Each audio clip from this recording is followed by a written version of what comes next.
आंबोलीतून भाजपच्या शोभा गावडे, बघा भाजपची आघाडी जी या ठिकाणी दिसून येते, काही ठिकाणी राष्ट्रवादी काँग्रेस आघाडीवरती दिसतंय, पण अलिबाग शहापूरमध्ये भाजप उमेदवार नाईक विजयी झालेले आहेत, तर छत्रपती संभाजीनगरमध्ये भाजपचे मुलतानी हे विजयी झाल्याचं कळतंय। एक एक करत आघाडी पिछाडी आणि त्यानंतर विजय निकाल कोणाचा पराभव होतोय हे समोर येताना आपण पाहतोय। तर आंबोलीतून भाजपच्या शोभा गावडे विजयी झाल्या। दरम्यान सिंधुदुर्गातून आता बदललेली ही नवी आकडेवारी सध्या आपण बघतोय। सिंधुदुर्गात जी आत्ताची ताजी आकडेवारी येते अशी आहे की भाजप सध्या 15 जागांवरती आघाडी घेतल्याचं सध्या आपल्याला बघायला मिळतंय।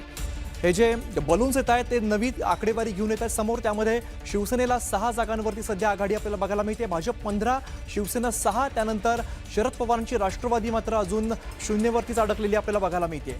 महत्त्वाची आकडेवारी आपण सगळी सिंधुदुर्गातून बघतोय। सिंधुदुर्गात ठाकरेंच्या शिवसेनेला सुद्धा अजून काही यश मिळालेलं दिसत नाहीये, अजून कुठेही आघाडी झालेली आपल्याला बघायला मिळत नाहीये।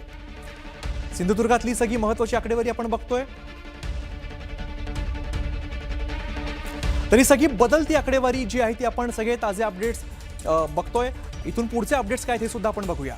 तर स्थानिक स्वराज्य संस्था निवडणुकींमधला आणखीन एक महत्त्वाचा टप्पा अर्थातच जिल्हा परिषद पंचायत समिती।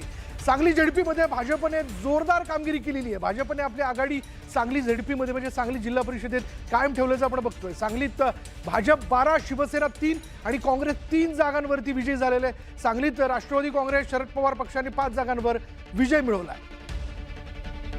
यानंतर आपण सांगलीत जाऊया। कृष्णा काठी काय सध्याचं चित्र आहे आपण बघूया। भाजप 12 जागांवरती आघाडीवरती आहे, शिवसेना 3 जागांवरती आघाडी बघायला मिळते, राष्ट्रवादी 4 जागांवरती, शरद पवारांची राष्ट्रवादी 6 जागांवरती आपल्याला आघाडी बघायला मिळते, तर काँग्रेस सध्या 3 जागांवरती आघाडी बघायला मिळते। एकंदरीत भाजप सध्या पुढे दिसतंय। भाजप 12 जागांवरती आघाडीवर असल्याचं सध्याचं सांगलीचं चित्र आहे। बिलकुल अमित, कोण उधळणार गुलाल आणि कोणाची वाजणार हलगी असं म्हणत असताना आता एक एक करत निकाल पुढे येत आहेत। करकम जिल्हा परिषद गटातून भाजपचे आदिनाथ देशमुख विजयी झाल्याचं कळतंय। तर